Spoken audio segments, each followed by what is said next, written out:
Y siguiendo con los medios masivos de comunicación, vamos a hablar de New York Times, que nació en el año 1851. Fecha a tener en cuenta porque es la fecha en que nacen muchas agencias y muchos periódicos. Así que vamos a ver la historia del New York Times para entender muchas cosas. Siguiendo con el Mockingbird, tenemos que el señor Wisner, que fue a quien se le dijo que creara una organización que se concentrara en la propaganda, la guerra económica, acción preventiva directa. Bueno, todo eso porque él era director de la Oficina de Proyectos Especiales, que después pasó a llamarse Oficina de Coordinación de Políticas.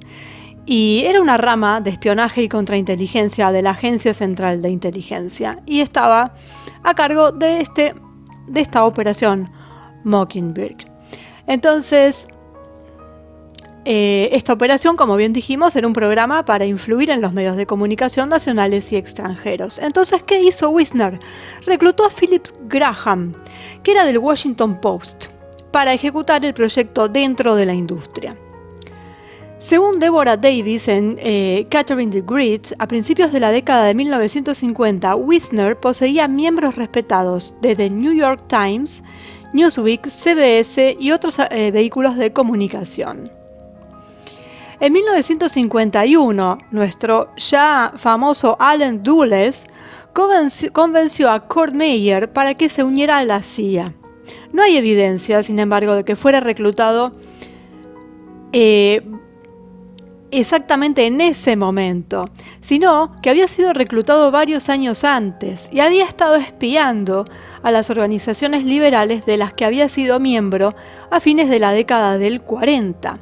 Según Deborah Davis, Meyer se convirtió en el principal operativo de Mockingbird. En 1977, Rolling Stone, la revista, alegó que uno de los periodistas más importantes bajo el control de la Operación Mockingbird era Joseph Alsop, cuyos artículos aparecieron en más de 300 periódicos diferentes. Otros periodistas que, según la revista Rolling Stone, estaban dispuestos a promover las opiniones de la CIA, fueron Stuart Alsop de New York Herald Tribune, Ben Bradley de Newsweek, James Reston de New York Times, Charles Douglas Jackson de Time Magazine, Walter Pincus de Washington Post, William Bax de Miami News, Herb Gold de Miami News y Charles Bartlett de Chattanooga Times. Según Nina Burleigh, estos periodistas, es decir, esta señora escribió un libro que se llama Una mujer muy privada. Estos periodistas a veces escribieron artículos que fueron encargados por Frank Wisner en persona, y la CIA también les proporcionó información clasificada para ayudarlos con su trabajo. Después de 1953, la red fue supervisada directamente por Allen Dulles, director de la Agencia Central de Inteligencia. Para entonces, la Operación Mockingbird tenía una gran influencia sobre 25 periódicos y agencias de noticias. Estas organizaciones estaban dirigidas por personas con puntos de vista de derecha reconocidos como William Paley de CBS, Henry Luce de Time and Life Magazine, Arthur Hayes Sulberger de The New York Times, Alfred Friendly, editor en jefe del Washington Post, Jerry O'Leary del Washington Star, Hal Hendricks del Miami News, Barry Bingham del Louisville Courier Journal, James Copley de Copeland News Services y Joseph Harrison de Christian Science Monitor. La Oficina de Coordinación de Políticas se financió mediante el desvío de fondos destinados al Plan Marshall. Parte de este dinero se utilizó para sobornar a periodistas y editores. Frank Wisner buscaba constantemente formas de ayudar a convencer al público de los peligros del comunismo. En 1954, Wisner organizó la financiación de la producción de Hollywood de Animal Farm, la alegoría animada basada en el libro escrito por George Orwell. Según Alex Constantine, en Mockingbird, la subversión de la prensa libre por la CIA, en la década de 1950 unos 3.000 empleados asalariados y contratados de la CIA finalmente se involucraron en esfuerzos de propaganda. Wisner también pudo evitar que los periódicos informaran sobre ciertos eventos. Por ejemplo, la CIA planeaba derrocar a los gobiernos de Irán y de Guatemala, y eso lo vamos a ver cuando veamos la operación Ajax y la operación PB Success. Pero hablábamos del New York Times, que en su momento hizo artículos con respecto a la operación Mockingbird y lo mencionó.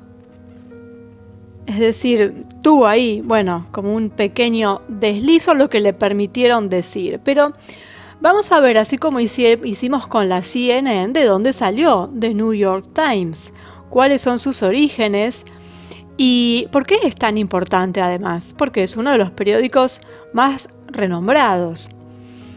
Y como su nombre lo indica, por supuesto, se publica en la ciudad de Nueva York, es un periódico matutino.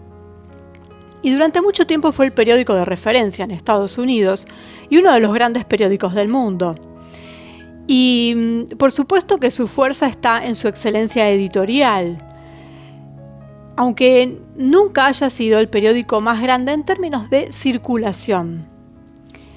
Se lo conoce normalmente como The Times y se estableció en 1851. Sabemos ya la edad de esta empresa, que por supuesto al ser un periódico fue de los primeros, y como ya vimos en el video de los monopolios, se empezó por lo que era la prensa escrita. Y cuando nació era un periódico de 1 centavo que trataba las noticias de una manera sobria y objetiva, tratando de dejar de lado el sensacionalismo. Y tuvo bastante éxito ya desde sus comienzos, porque, establecieron un patrón apelando a lectores más bien intelectuales, cultos, en lugar de la audiencia masiva, que era la que consumía la prensa amarillista. Pero tenía un alto tono moral, y entonces digamos que no entró en la competencia con otros periódicos por los lectores de la ciudad de Nueva York. Y en el año 1896 fue comprado por Adolph Simon Ogg porque estaba perdiendo un poco de dinero el Times, porque los precios habían aumentado y ellos seguían con su tarifa, digamos. Y además tenían un público bastante reducido. Este señor Ogg lo convirtió en un diario respetado internacionalmente, con la ayuda de un editor que contrató del New York Sun, que era Carl von Anda. Y entonces Ogg le puso más énfasis que nunca en la información completa de la noticia del día, enfatizó la buena cobertura de noticias internacionales, eliminó todo lo que era más bien ficción, lo que tenía que ver con el amarillismo, lo terminó de sacar, y tuvo mucho éxito con la explotación que hizo de la noticia, una noticia que cubrió de una manera un tanto arriesgada, con todos los recursos disponibles para informar sobre los aspectos del hundimiento del Titanic. Y ahí fue donde aumentó enormemente su prestigio. Después, la cobertura que hizo de las 2 guerras mundiales mejoró aún más su reputación porque tenía excelentes noticias mundiales. Temas que, como vimos, tienen que ver con la camarilla, pero esto no los hace culpables de nada al Times.